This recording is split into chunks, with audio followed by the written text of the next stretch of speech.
Before we get started on the Dharma talk, please join me in invoking the Buddha's name 3 times. Namo Shakyamuni Buddha. Namo Shakyamuni Buddha. Namo Shakyamuni Buddha.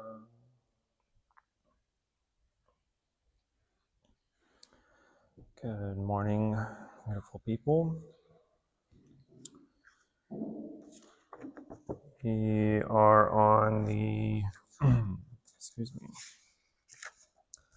last foundation of the 4 foundations of mindfulness, Satipatthana, of the Satipatthana Sutra that we've been studying the past several months.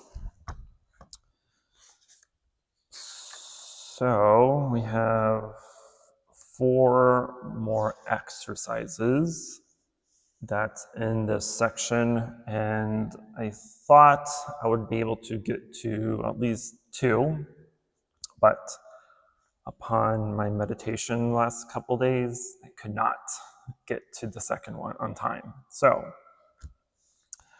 I will just grace you with 1 exercise today, and then next class we'll cover the second 2, which kind of go hand in hand anyway. And our last class at the end of August, we'll finish the last 2 exercises. And we'll take a little break from class. So anyway, the 16th exercise of the 4th foundation of mindfulness, which is mindfulness of the objects of mind, right? So it's in the 3rd mindfulness, the mindfulness of mind, we kind of covered the essentially what goes into the mind, right? And trying to dissect what those somethings are. Whereas the objects of mind is how we perceive those things that come into the mind, how we feel about them, how we react to them. And so these next few exercises is to essentially dig deeper into the causes of the way we feel, the way we react, etc., of the objects that come into the mind. So this whole exercise kind of follows the theme, or actually the entire set of exercises follows the theme of seeing reality for what it truly is, right? Which is what in Buddhism? What do we call that? Or I should say, when we don't see things as they truly are, what do we call that? Ignorance. And so ignorance here is the big theme. Of course, we know that ignorance is the erroneous perception of things that we observe. So in order to correct that erroneous perceptions, right, the Buddha teaches us a method of discriminative investigation, which relates to the mindfulness of the mind, the 3rd exercise, and the mindfulness of objects of mind, the 3rd and 4th foundation. And we'll see throughout the theme of the next few exercises that objects of mind, or even in Buddhism in general, are also called dharmas, right? All that can conceive of existing as a dharma, as a phenomena, right? So we use dharmas with the lowercase d to indicate phenomena in general. And so so if you hear the word dharmas, just know I mean phenomena, because that's how I think in my head. But anyway, so all these dharmas include our 6 sense organs, our 6 sense objects, and the 6 sense consciousnesses. That's a big word, right? The 6 sense organs, of course, are the eyes, ears, nose, tongue, body, and mind. The objects is form, feeling, perception, mental formation, and consciousness. And the 6 sense consciousnesses is the consciousness of the eye consciousness of sight, right? The ear consciousness of hearing, the nose consciousness of smelling, the body tongue consciousness of taste, and the body consciousness of touch, and the mind consciousness, right? All phenomena, all dharmas are contained within this set that we call the 18 realms, right? The dhatus, 18 realms. And it includes all the physical, the psychological, and physiological kind of aspects of us, right? But these 18 objects are also called objects of mind. The 18 realms are also called the objects of mind, right? Because they include mental formations. So when the mind is observing mind, the mind becomes an object of mind. I know that sounds confusing. When the mind is observing the mind also becomes an object of mind. So if you think about it, if the mind is watching the mind, and that same mind is watching the watching mind, right? It's just a cycle, right? It's just a cycle of insanity, almost. But as we dig deeper through these teachings and through the analysis of these 18 realms, we'll see that the basic characteristic of all these dharmas, of all these phenomena, is interdependent origination. Right? In Pali, we call it samyutta.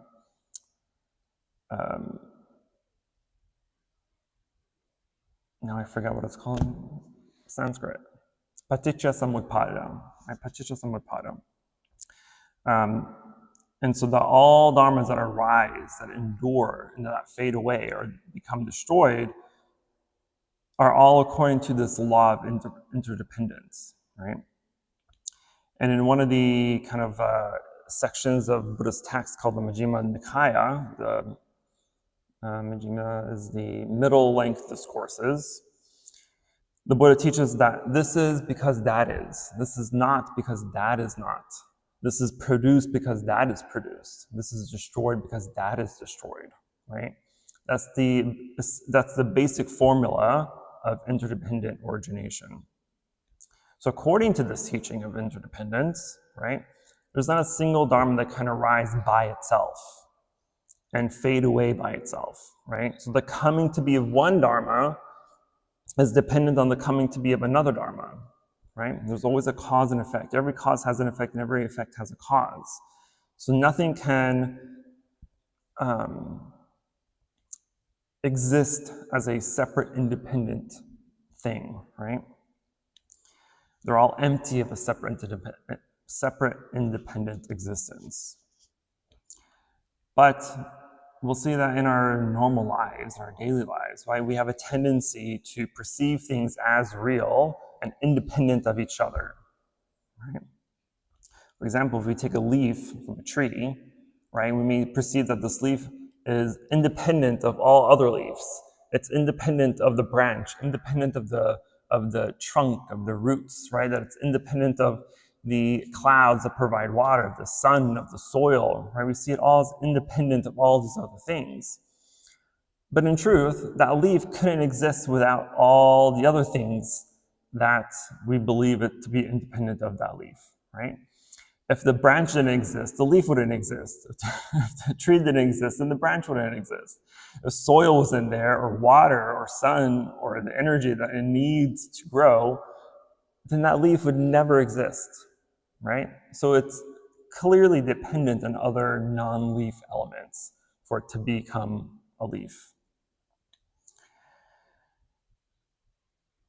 So this teaches us that things do not exist outside of each other, right? The things exist within and with each other, right? And that's why the Buddha said that this is because that is, right? Something has to exist for something else to exist, and that something else exists is dependent on the existence prior to that and all the existences prior to that, right? It's an endless stream of causes that produce this one result, this one effect. And so the method that we use for this discriminative investigation begins by classifying those dharmas into those categories, right? Like the six sense organs, the six sense objects, and the six sense consciousnesses. always have to slow down when I say that. Consciousnesses, right, that we call the 18 realms. But we can also classify all those 18 realms into what we know of as the 5 skandhas, the 5 aggregates: form, feelings, perception, mental formations, and consciousness. And so here, it's saying that by form we mean all physiological and physical phenomena. Feelings is all the pleasant, unpleasant, and neutral feelings. Perceptions means the basic conceptualization and naming that we do. Mental formations is all the psychological states that arise and manifest in us. And of course, consciousness is the function of maintaining, cognizing, comparing, storing, and remembering all the seeds that we planted in our stored consciousness, in our field of consciousness. In the Heart of Prajnaparamita Sutra, right, or as we know it as the Heart Sutra, right, it tells us that the Bodhisattva Avalokiteshvara, or Avalokita as it's in the sutra, because of his observation of the 5 aggregates, or the 5 skandhas, was able to see the interdependent nature of all dharmas and realize realize that they're essentially birthlessness and deathlessness, and to transcend that fear of birth and death. So he was able to see that the 5 aggregates, right, are independent nature of all phenomena. They're not something, they're not a single entity, they're not a single being, right? We are not single entities. We say that we are individuals. On a very superficial, kind of mundane understanding, we can say, yes, I'm Quang Tri, this is Quang Hian. But at the fundamental, ultimate truth, right, we are just the 5 aggregates of form, feeling, perception, mental formations, and consciousness, right?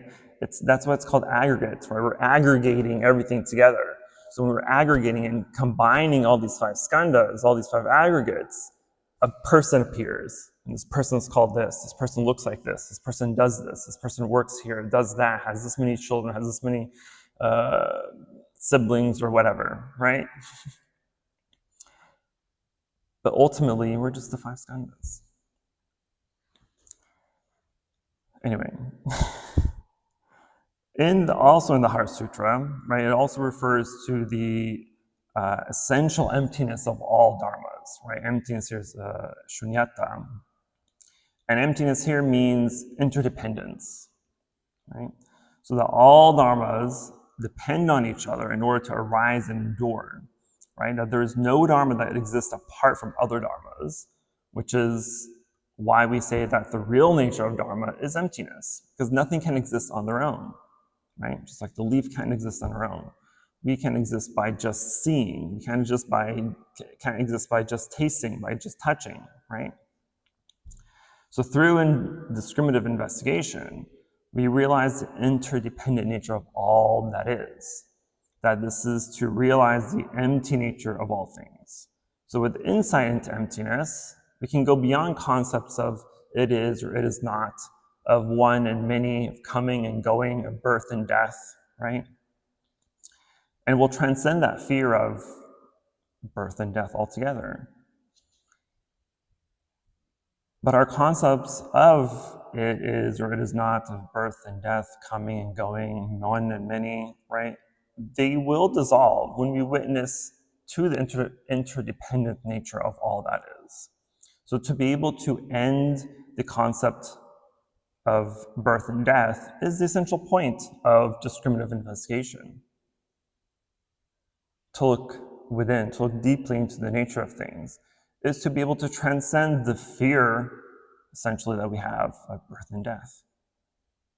Ultimately, that's what all humanity is afraid of, yes? Birth and death, which is another way of saying what?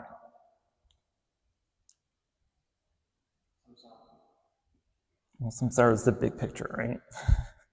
Yeah, two sides of the same coin. Two sides of the same coin. Birth and death is essentially a way of saying change, right?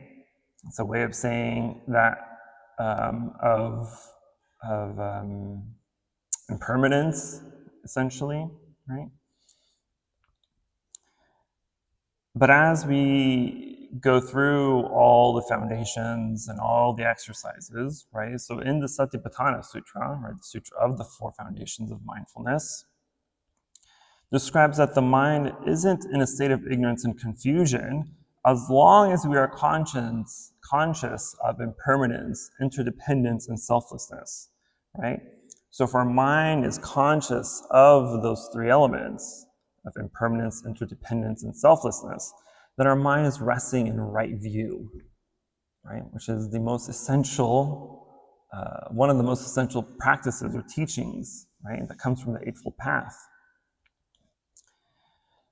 And then in the section of the sutra, which is in the same fourth foundations section, it teaches how to be mindful of the objects of mind. And among the 7 factors of awakening, which is mentioned in this discourse, that the investigation of dharmas is mentioned.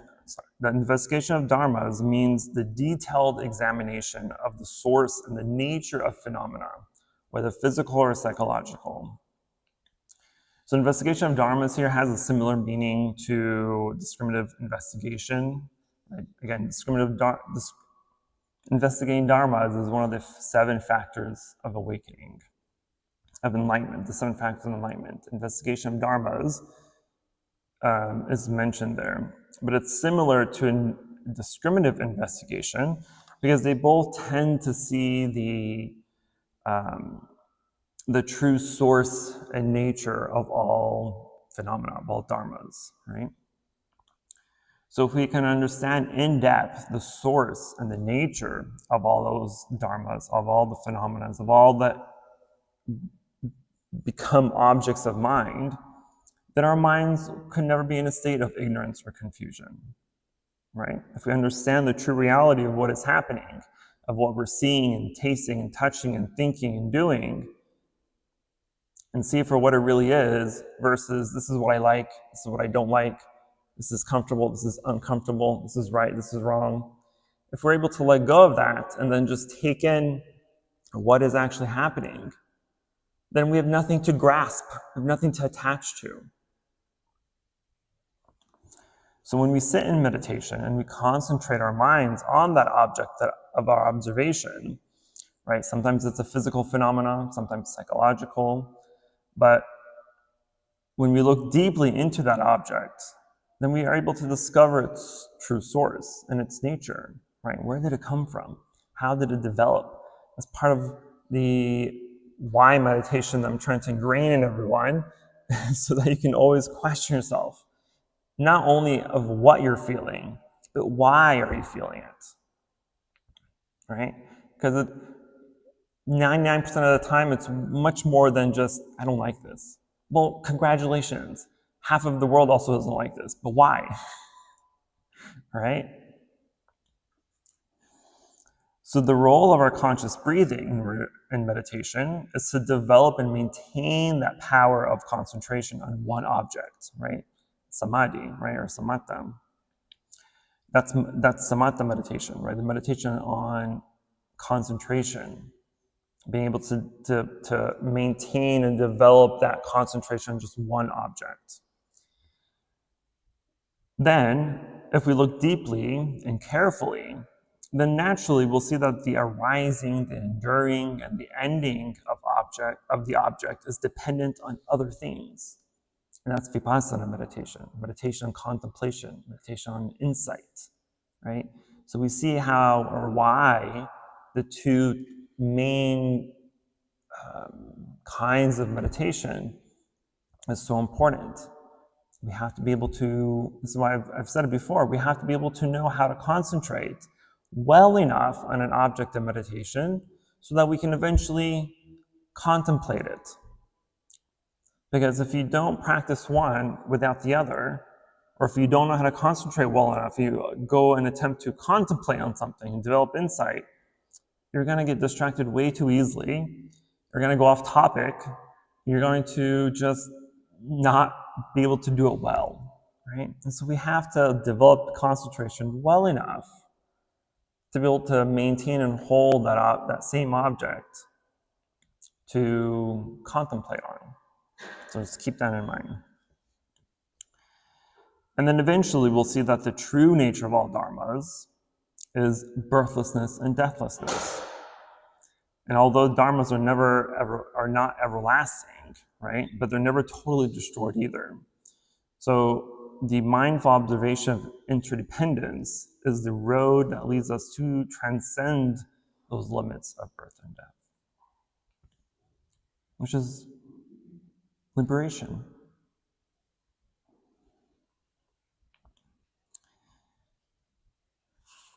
So one of the, other than the obvious themes of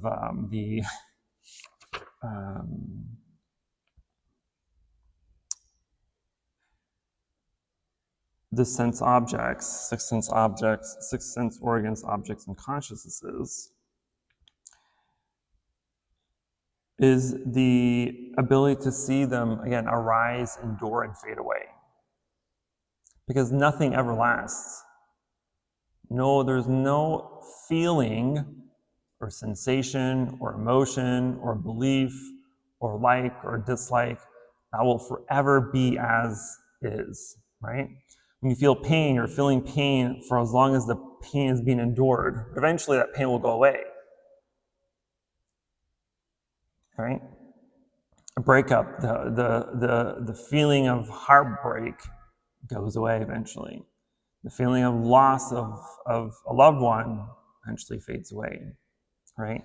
We don't ever see it in the moment because we're so caught up in that pain, in that suffering, in that feeling, in that emotion or sensation. We hang on to it, we attach to it, we grasp to it so tightly that we're not able to see the impermanence of it. We're not able to see that this feeling or sensation or emotion or whatever it may be arises, obviously because you got hit or hurt or whatever. And in the moment of feeling it, you're enduring it. But we hold on to that endurance so much, right? Because we don't know how to correctly observe it. We don't know how to correctly observe the interdependence of it. We can't correctly observe the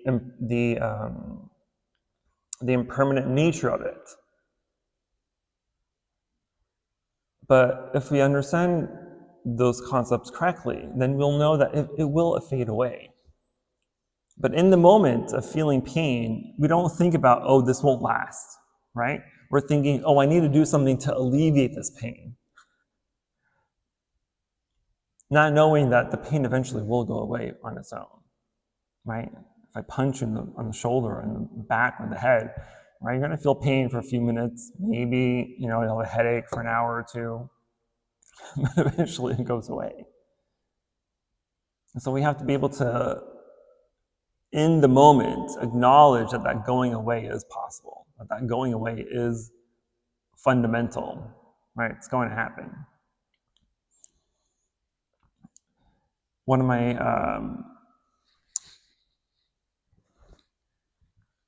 favorite quotes, I forgot what sutra it is, but the Buddha tells us that it's better to live a single day seeing the reality of arising and fading away than 100 years of existence remaining blind to it.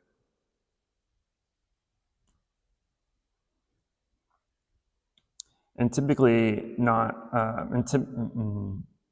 and in a lot of I'm trying to think of when it actually happens.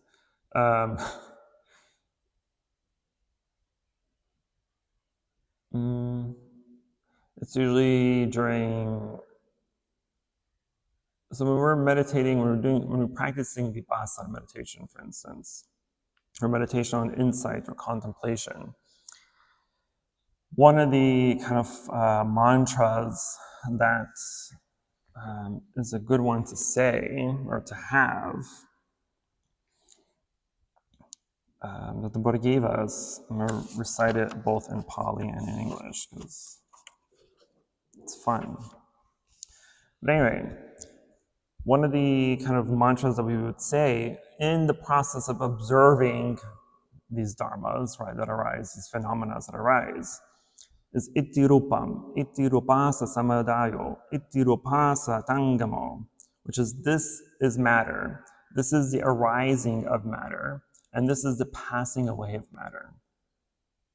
So basically, this feeling of pain that you received from getting punched, you acknowledge that it arose. You got punched, there's no doubt, right? You acknowledge that you're enduring pain, that you're feeling pain. And then you acknowledge that it will fade away. But that fading away is what most people don't do. The acknowledgement of it going away, right? And instead, we get angry that we got punched. We get angry that we're feeling pain. We get angry of the person that hit us. And we get angry of the whole situation.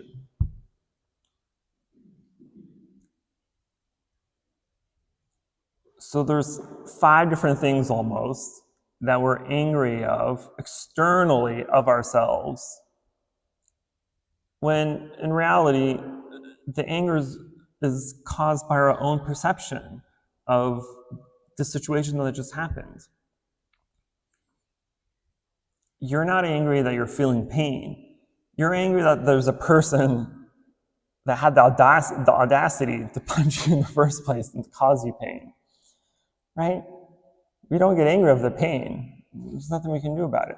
But we get angry because we're thinking, how dare this person have the guts to hit us?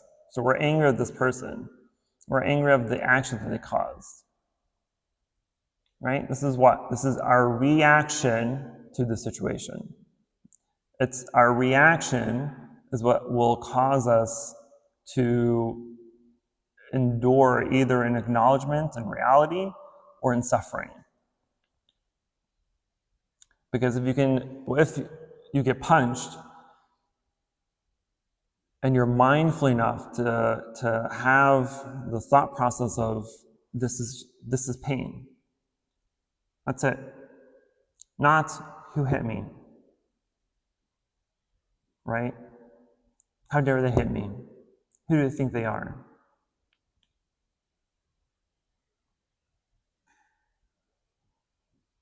So part of the exercise in the 17th exercise of,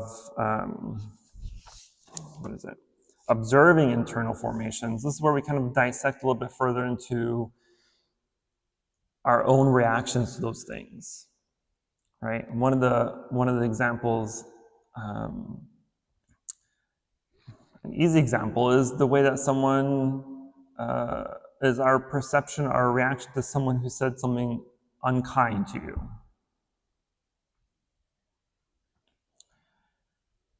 If someone says something unkind to you,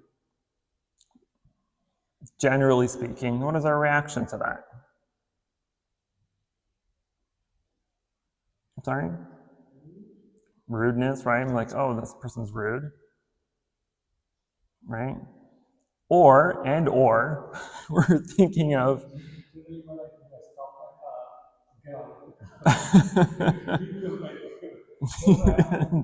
you can do that too. But we're thinking, this person's rude, or how dare they say this unkind thing to me? Who do they think they are, right? We're already in our mind thinking of things to retaliate with, thinking of things to come back with, right?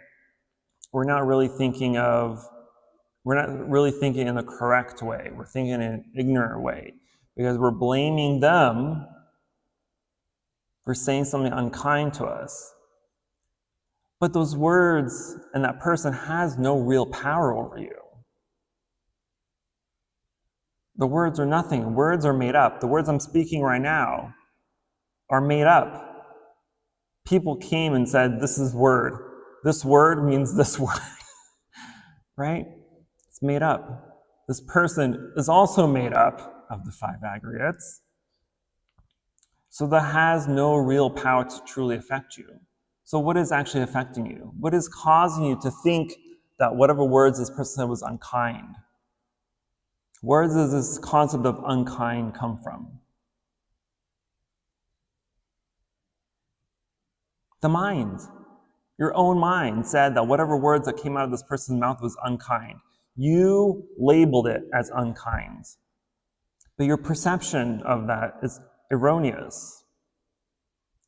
Because it's not truly unkind. Yes, someone may call you an a-hole, right? But one, that's a made-up word. Two, it has no true power. It's just a word. We're the ones, as human beings, labeled it as a bad word, as it means something bad, as it means a particular way or person or thing, right? We've put power into it. The mind, right? We at the mind put power into it. But the mind also can take the power away from it. You don't have to give power to unkind words. You're the one allowing those unkind words to be unkind. So, a true mindfulness, if you're truly being mindful, then when someone says something unkind to you, if you are able to approach it from a compassionate way, hopefully you have the power to say, well, this person's suffering, and the words that they're yelling out that are unkind it's just their way of venting their suffering. So if you can acknowledge that that person is suffering in the same way that you're suffering, because we all suffer, then that usually kind of like assuages a little bit, right? It helps relieve some of that suffering that we allowed ourselves to feel from those unkind words.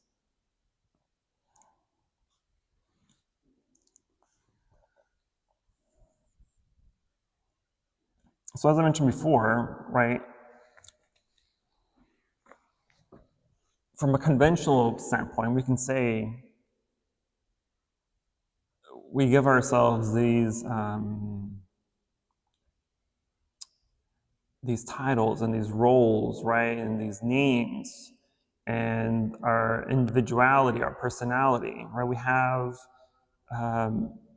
so many different things that we ascribe as I, or myself, or mine, right? But that's just from a very relative truth standpoint, right? In Buddhism, there's two truths. There's a relative truth and there's the ultimate truth, or absolute truth. So from a relative truth, yeah, conventionally speaking, we exist. Quang Tri exists. This building exists. But fundamentally, Quang Tri only exists because of the five aggregates. Because I have form, I have feelings, I have perceptions, I have mental formations of consciousness. It's only the combination of those five aggregates that Quang Tri exists. The building only exists because earth exists. The elements that require cement, sand, the paint, electricity, etc., right? All are little fundamental pieces aside from just the bare walls that we see. And so if we're able to see everything, or not everything, but at least people, because that's the most obvious form of suffering that we have is from other people, that they're just the accumulation or the combination of those five aggregates: form, feeling, perception, mental formations, and consciousness. Otherwise, the illusion of identifying as I or myself or mind with any or all of these aggregates, right, which is ignorance. To see yourself as one or all of these aggregates is delusion, is ignorance. And that's what causes a whole bunch of attachment and clinging to them, right? We cling to form, we cling to our feelings, we cling to the perceptions, we cling to our mental formations. We cling to these things. It causes attachment, and that's what causes us to suffer.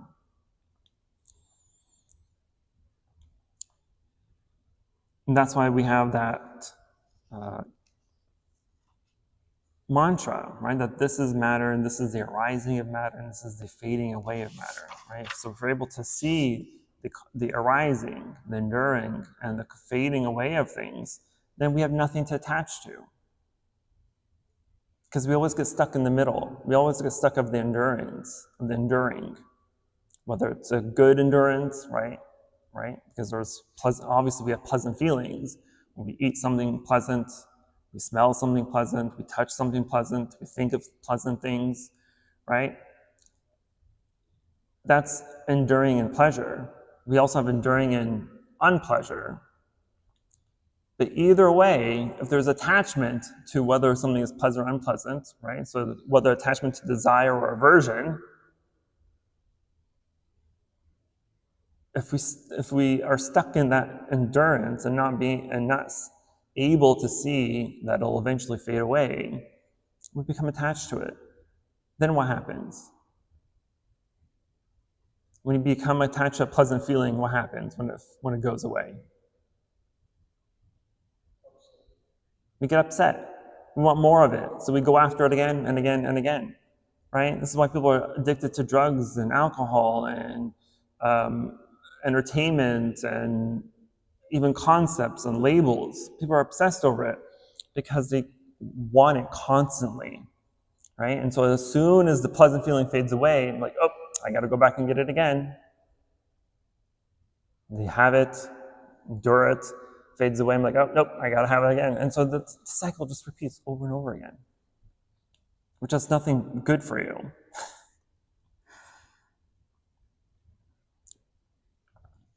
So if we're able to see everything as this arising, enduring, and fading away, and seeing everything as interdependent, right, like these dead flowers, has nothing to do with what I just said. It's bothering me.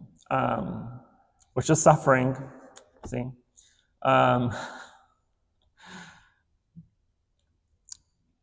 If we're able to acknowledge that things are interdependent of other things, and that everything is a cause of something else, and to see things for what they truly are, you will have zero room to suffer. You will have zero room to become attached to those things, and to see them for what they truly are. Because when you become attached to something or addicted to something, let's say a car, for instance, you just got a new car. Most people, when they get a new car, they're very careful with it, right? They treat it like a newborn baby. They want to make sure that every little dust particle is clean, that there's nothing sticky or no residue left. They pick up every little grain of sand off the floor. So you're obsessed with this brand new fancy looking car. But the car itself is also an aggregate.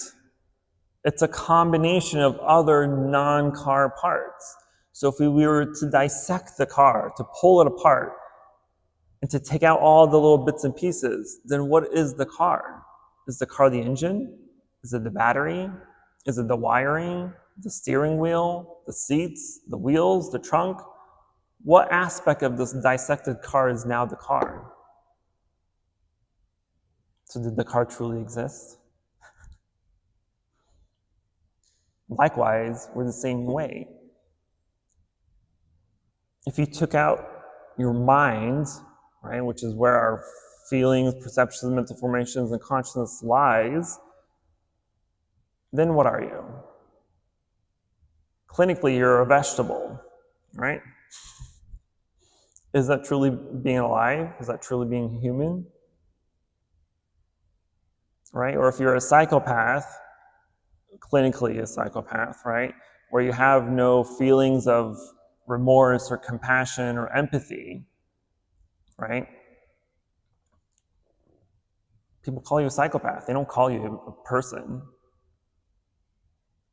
Then what are you? If you couldn't see, if you were blind, are you still a person? fully, according to a traditional person, right? So if we're able to see things and dissect them in this kind of way, then you'll never have an attachment to flower. Because if you can see that the flower is everything else that's not a flower, there's no room for being attached to it. Because if you can see this flower as being both part of the leaves and part of the stem and part of the roots that comes from the earth, that needs rain and water and sunshine, and needs all these other non-flower elements to create this flower, then that means you have to be attached to everything else too. That's a lot of things to worry about. It's a lot of things to be attached to. So we're like, nah. But that's truly how we should see it, right? That's how you should see your car, how you should see your house.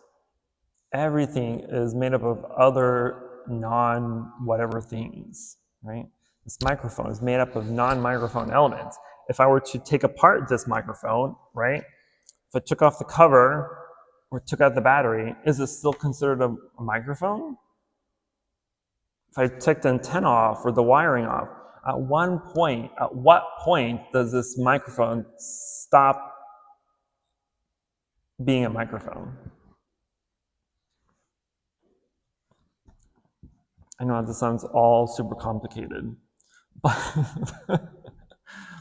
that's essentially what true meditation is to see things for what they truly are.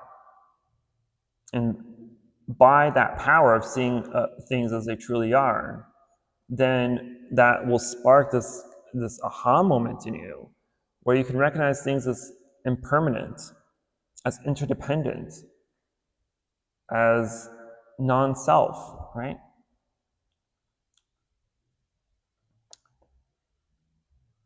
And by seeing those three elements, then you're enlightened. You have nothing to attach to. You have nothing to hold on to. You have nothing to cling to. Right? One of the words that we see a lot in the sutra and the Pali text is upadana. Upadana means clinging or attachment. We have upadana on everything. Even the clothes you're wearing right now, you have attachment to. Because you have clothes, right? And we're like, oh, we have to wear clothes because it's conventional in society or whatever. But your choosing of those clothes is a form of clinging. Your choosing of anything in life is a form of clinging. Anything that has an opposite, you have an attachment to. So if you like this but don't like that, that's an attachment. If this brings you pleasure and this brings you displeasure, that's an attachment. If this makes you comfortable, this makes you uncomfortable, that's an attachment.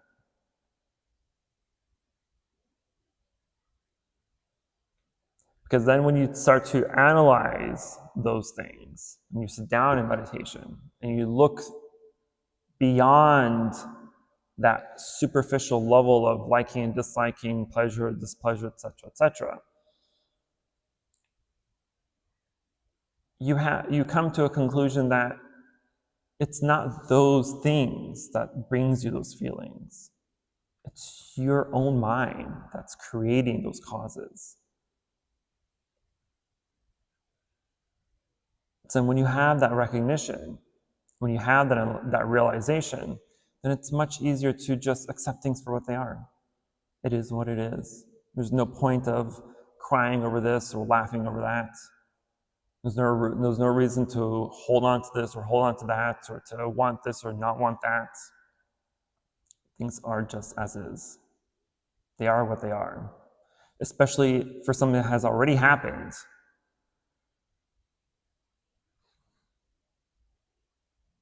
We become obsessed over sometimes.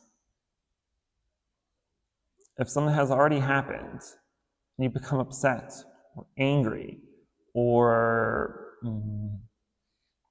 whatever other feeling that arises, then that's ignorance.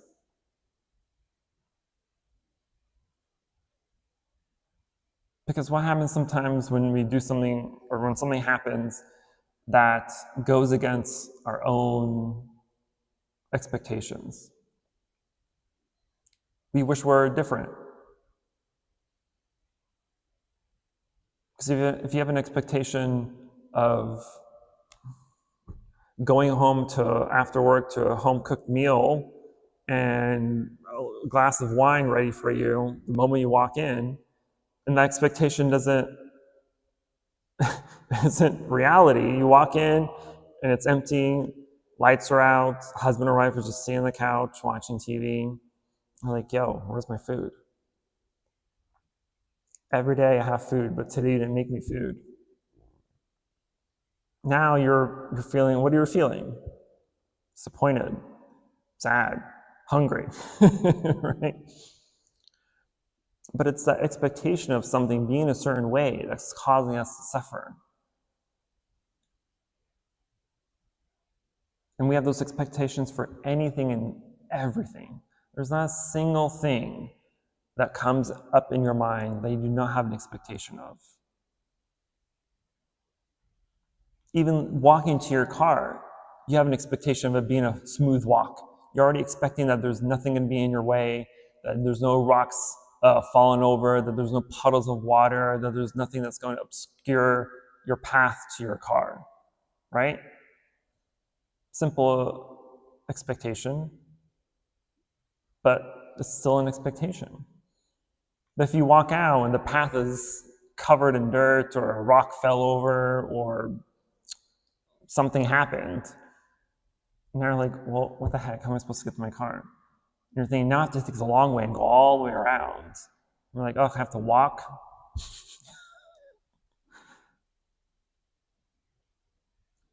Even driving, we have an expectation of having a smooth drive, from going from point A to point B without any accidents or hurdles or people cutting us off or whatever, right?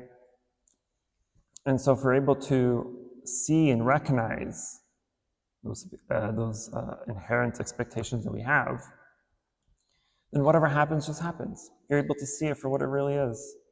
You're able to investigate it with discriminative thought, saying that this is because that happened, or this is because it is what it is. It's outside of yourself. If anything outside of your own mind happens that brought you unhappiness or happiness, is not true unhappiness sorry. If anything outside of your own mind brings you happiness, then it's not true happiness.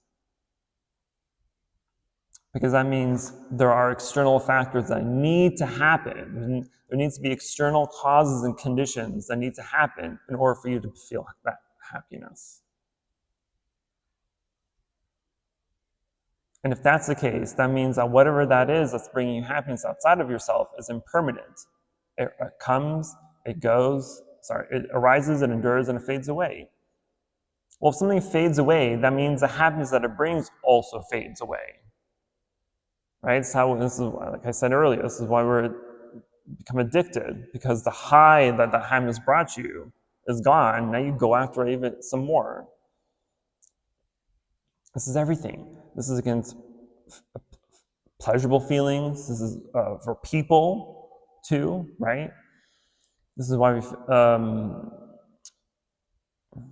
people too. When they leave or when they're gone, right? We miss them and we want them back. It's because the happiness that they have brought us faded away and we want it back again. The delicious churro that I had last night faded away. Right now I kind of want another one, but I also haven't eaten yet. So I want another churro. But we have to be able to observe these different dharmas that arise and come away and go away, and see it for what they truly are. Then we really have nothing to attach to.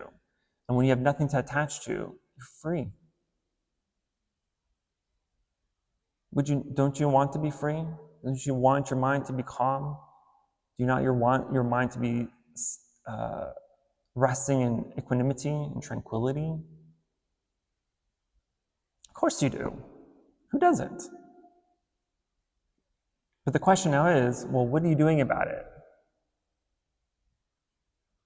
Are you actually helping yourself observe these phenomena as they arise, as they endure, and as they fade away? Or are you clinging to them and wanting more and more and more? That's why the practice of mindfulness is very important. We can't, of course, it's difficult to be mindful 24/7, but in any waking moment any waking moment is a moment to practice meditation and mindfulness. You don't have to be sitting in meditation on a cushion to meditate, to be mindful. Walking to your car, you can be mindful. Driving is a mindfulness practice, right? It's defensive driving if you're driving with mindfulness. When you work and you're concentrated on your work, that's meditation. When you're cooking and only cooking, that's meditation. When you're cleaning and only cleaning, that's meditation.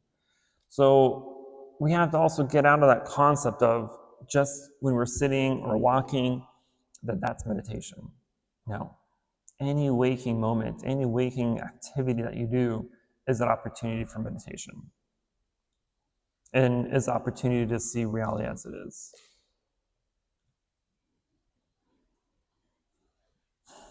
Okay, I'm gonna stop.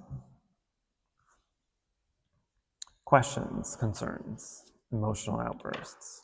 Yeah, I found the question and a little bit interdependence you're saying, and so I was kind of contemplating in my mind of playing game.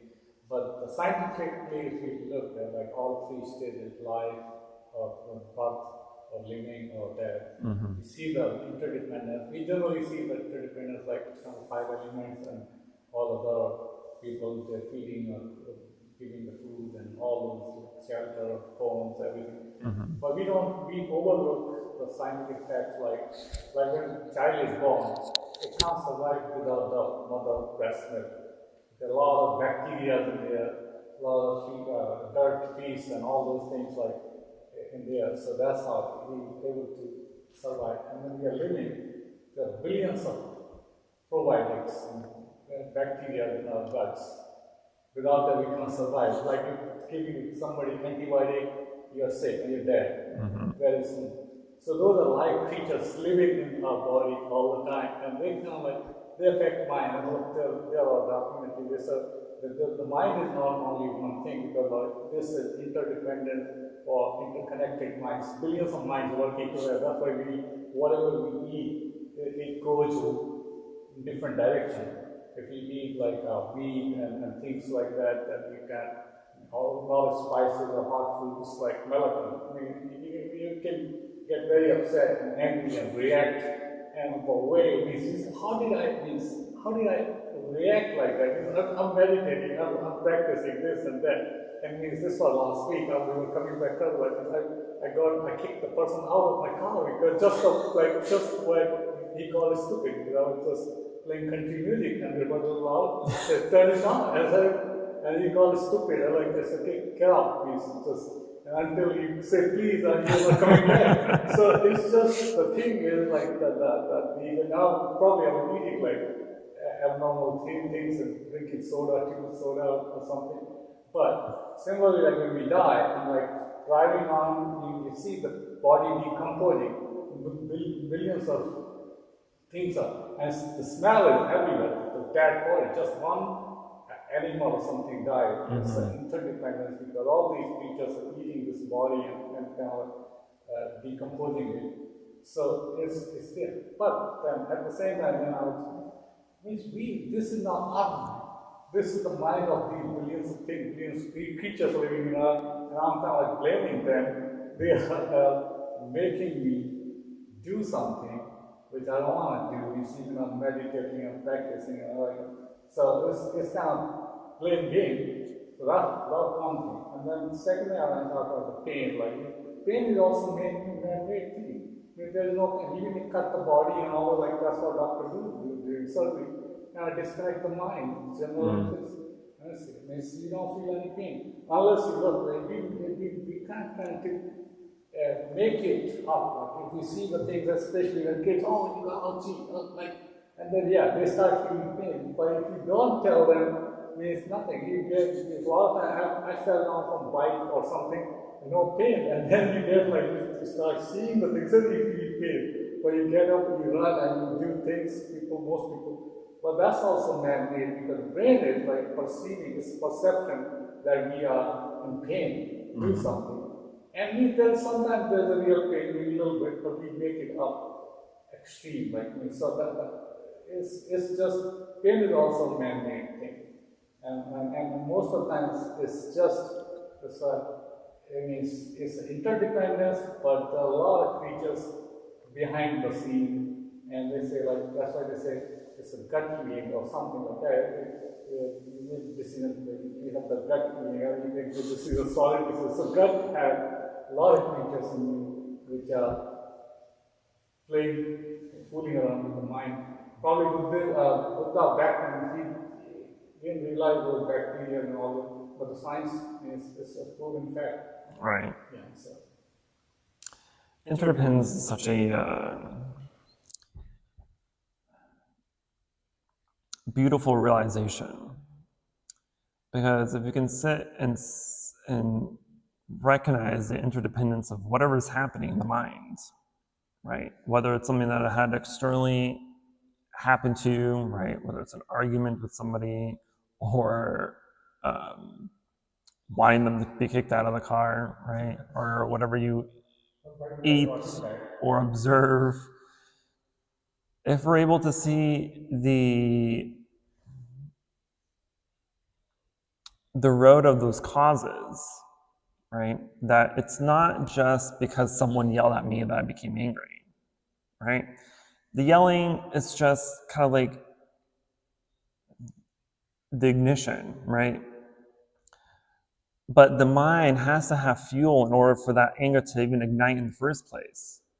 So it's not what they said that caused you anger, right? Because again, those words have no true power, but it's how you react to those words. It's how you react to what had just happened. Your mind is the one that truly started the flame, because your mind is full of gasoline, right? But if your mind had no gasoline, meaning it had no attachment to the words that were just said or the things that had just happened, then there's no room for the mind to react, right? And so interdependence isn't just about seeing the external causes of things, but also the internal causes of your own things as well.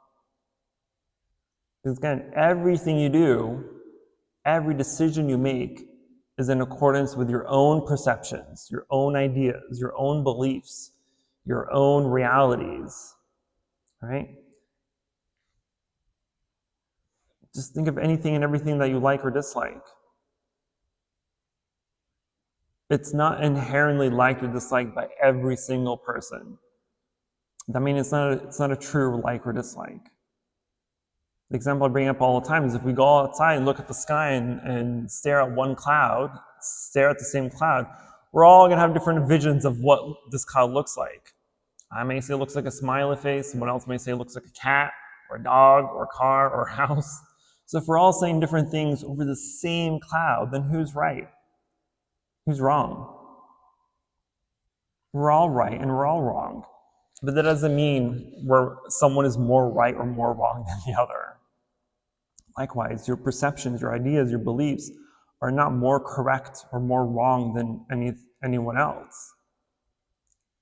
But they're born out of different factors, of different causes and conditions.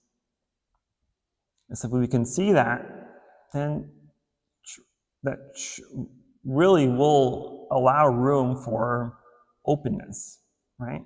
Allow room for you to be able to see the true reality of those perceptions and those reactions and not have anything to cling to attach to. That way, next time someone yells at you, you can see it that they are suffering and their words are just the causes, the effect of their suffering. And you won't feel necessarily bad, hopefully, right? If you're mindful enough, you'll know that they're yelling at you because of their own suffering, not because they want you to suffer. Sure, sometimes they do want you to suffer, right? They want you to suffer with them. But that power is entirely with you, not with them. Because if someone's arguing with you or yelling at you, most of the time is so they can get a reaction out of you, right? And they feed off that reaction. So they want you to suffer with them. It's exactly what's happening here. But if you don't allow that to even cross your mind, if you can see that they're just suffering and their outburst is just a form of alleviating some of that suffering, then you can react in a way that is more compassionate, more gentle, more understanding, and give them what they truly need instead of what they think they need, which is that negative reaction from you.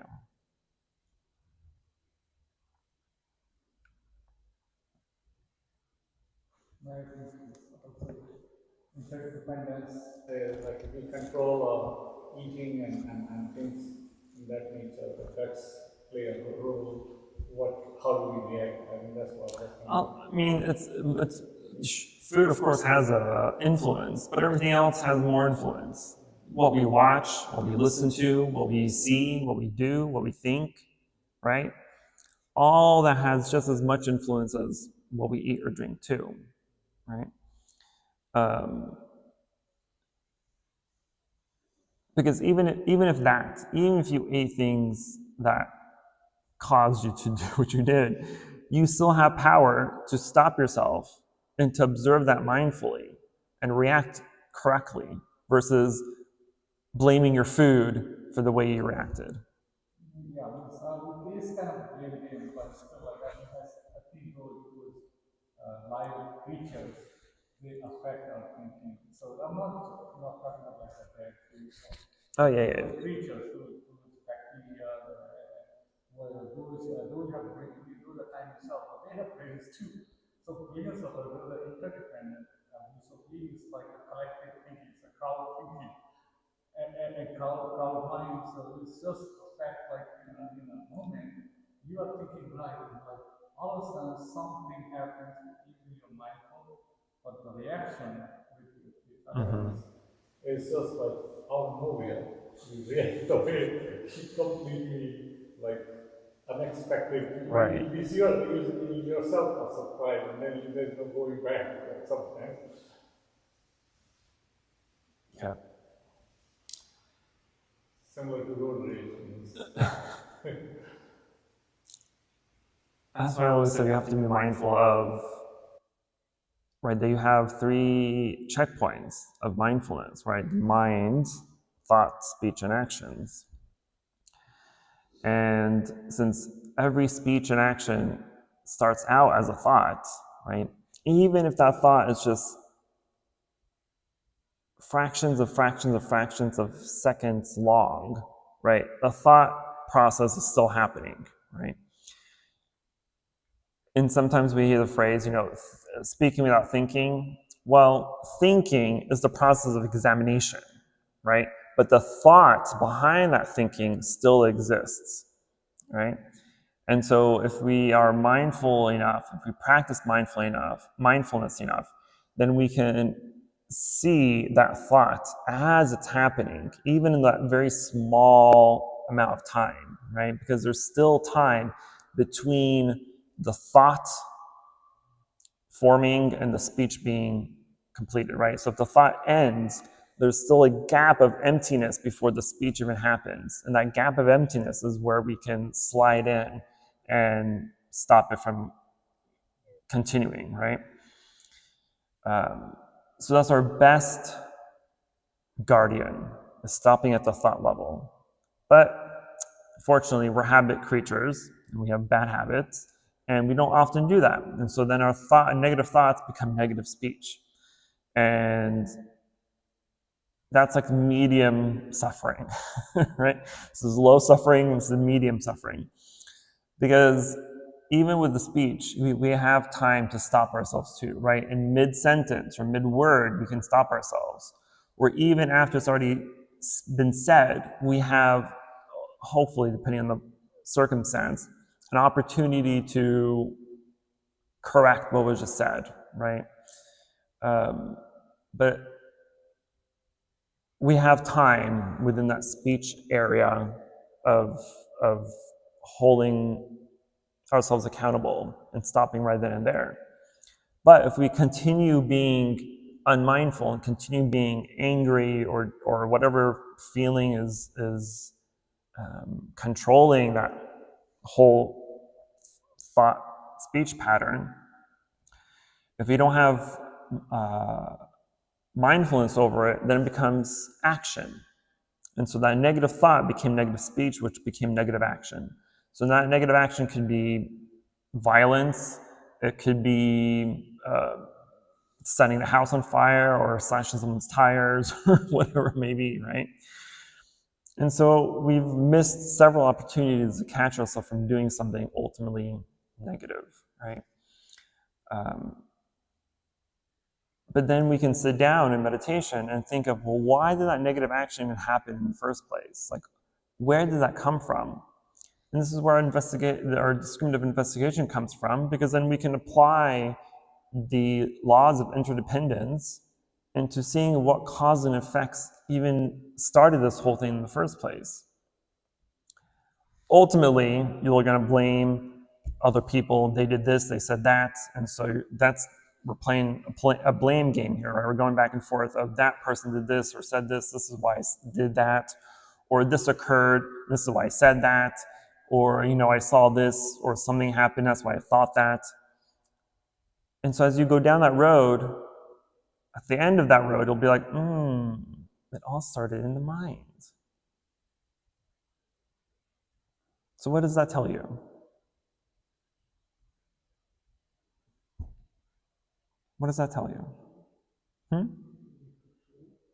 have control. We have power from the very get-go to influence our happiness or our suffering. But getting to that requires work. Most people don't want to do that work.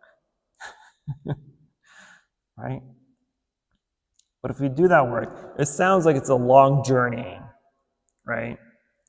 Because if you sit in meditation and think about it and contemplate it, yeah, it can be a long journey to get to the root cause, right? To get to the root source and nature of things, right? That takes time, yes, in meditation.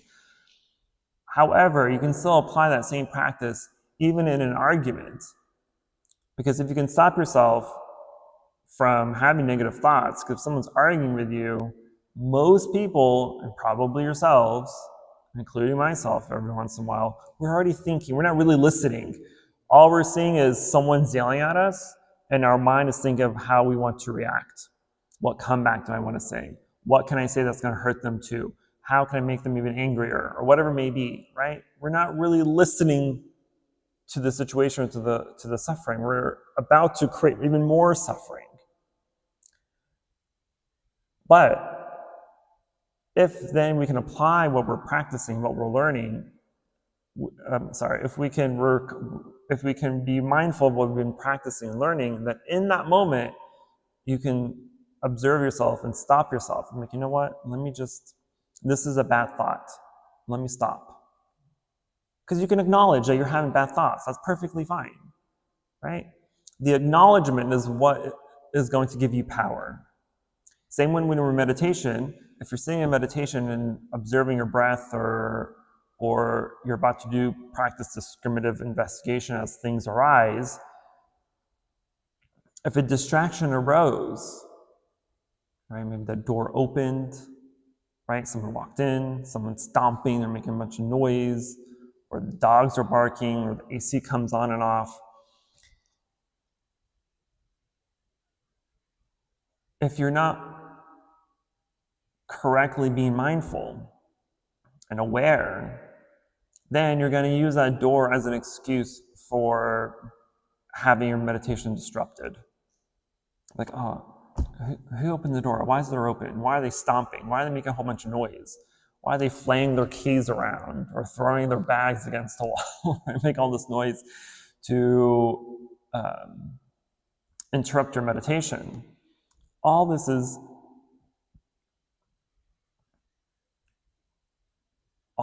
happening because of ignorance, of not seeing reality. Because what is reality of that whole situation? The door opened. A sound was made.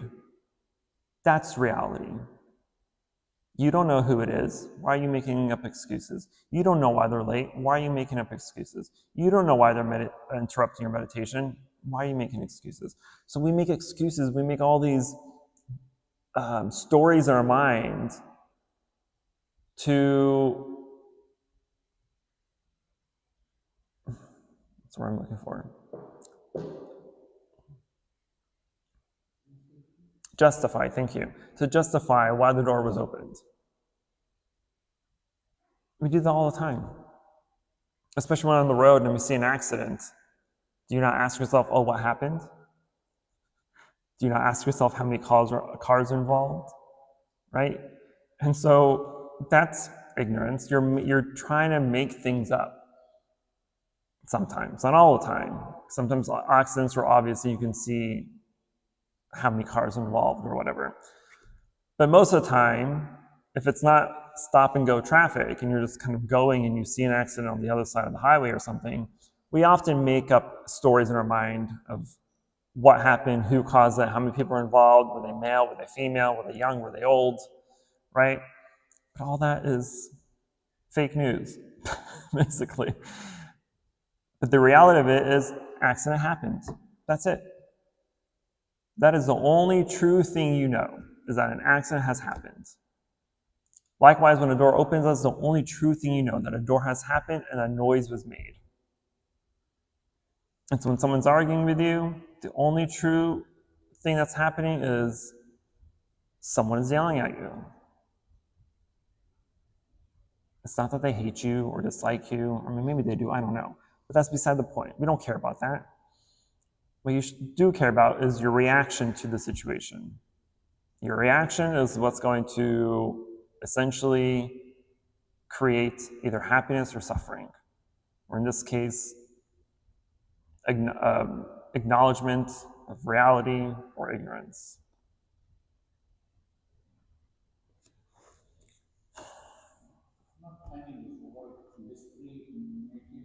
Discriminative investigation.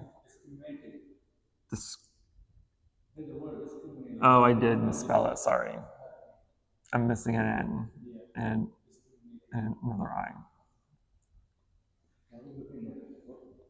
Discriminative. Sorry, I was writing this in a rush.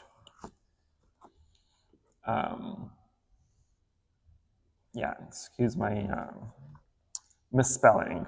I'm going to make an excuse that English is a second language for me, so, which it actually really is. But anyway,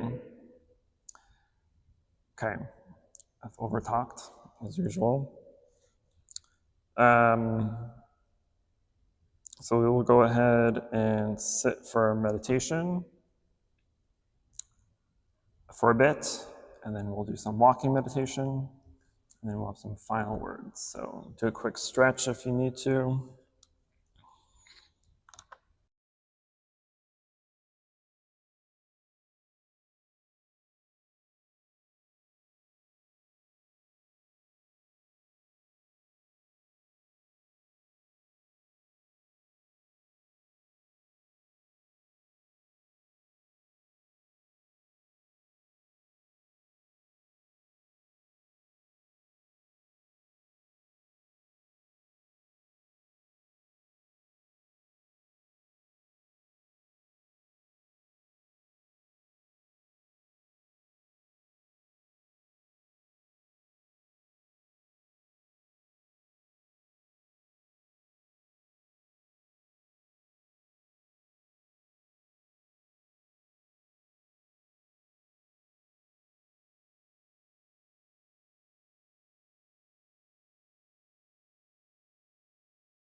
Welcome back.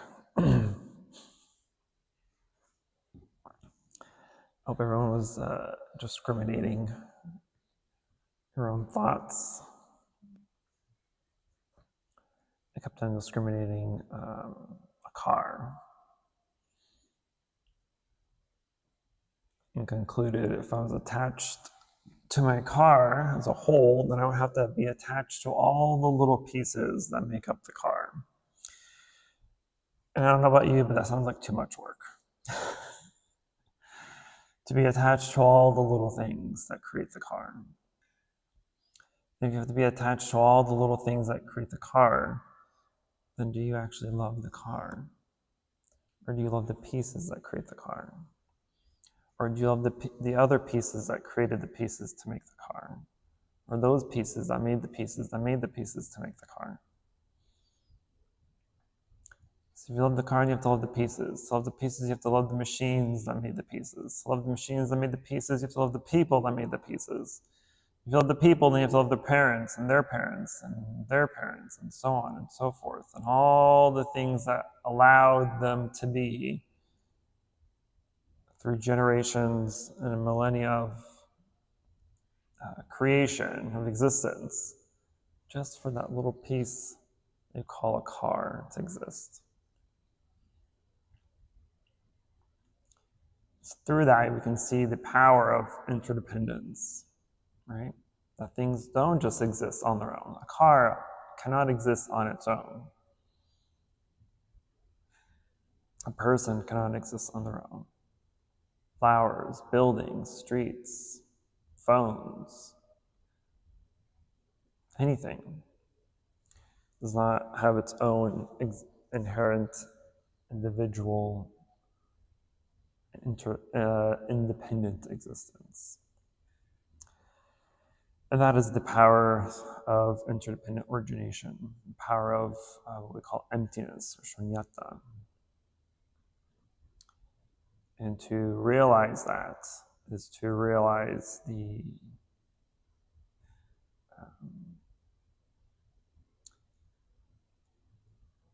our true inheritance of our life, which is freedom from all these attachments. Okay, I'm gonna stop talking. As an announcement, we do not have Sunday services tomorrow for both services. Instead, we will have a day of mindful working. So it'll be our volunteer day. So we do not have service at 9 for Vietnamese or service at 12:30 for English. But you are more than welcome and encouraged to please join us at 9 a.m. for mindful day of working. We will have, of course, lunch as well in the morning. But essentially, we will be outside. We will be in a very shaded area, so it shouldn't be too bad. But we'll be prepping the area undergrounds for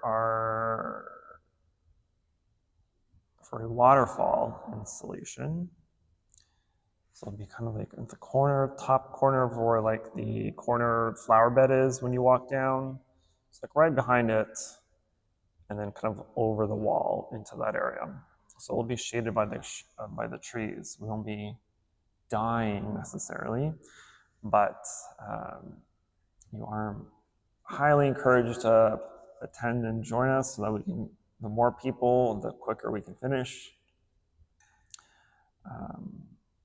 But yeah, so that's for tomorrow. And then we have 2 more meditation classes next month and 2 more sutra study classes next month as well.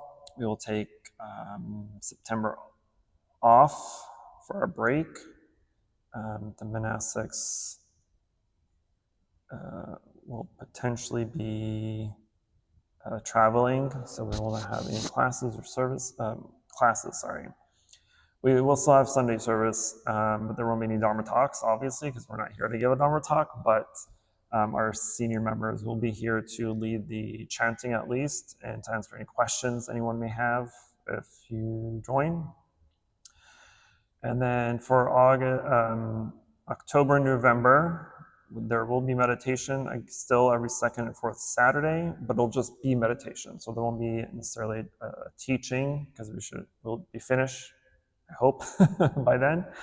But it'll just be simple instruction for sitting and walking meditation, and then we'll just sit and meditate for about 45 minutes. And then we'll continue the sutra study through mid-December, right before our winter retreat, our winter one-day retreat. And then we'll take a winter break and come back after the Lunar New Year, which I don't know the date of for next year yet, but usually we'll be back for classes in February. Okay, I've taken a lot of your time, so I appreciate you joining us here today. Please join me in invoking the Buddha's name 3 times and transferring the merit, and we will end class. Namo Shakyamuni Buddha, Namo Shakyamuni Buddha, Namo Shakyamuni Buddha. For any positive karmic action we've accumulated here today, we wish to transfer the merit to all sentient beings and wish them full alignment. Namo Shakyamuni.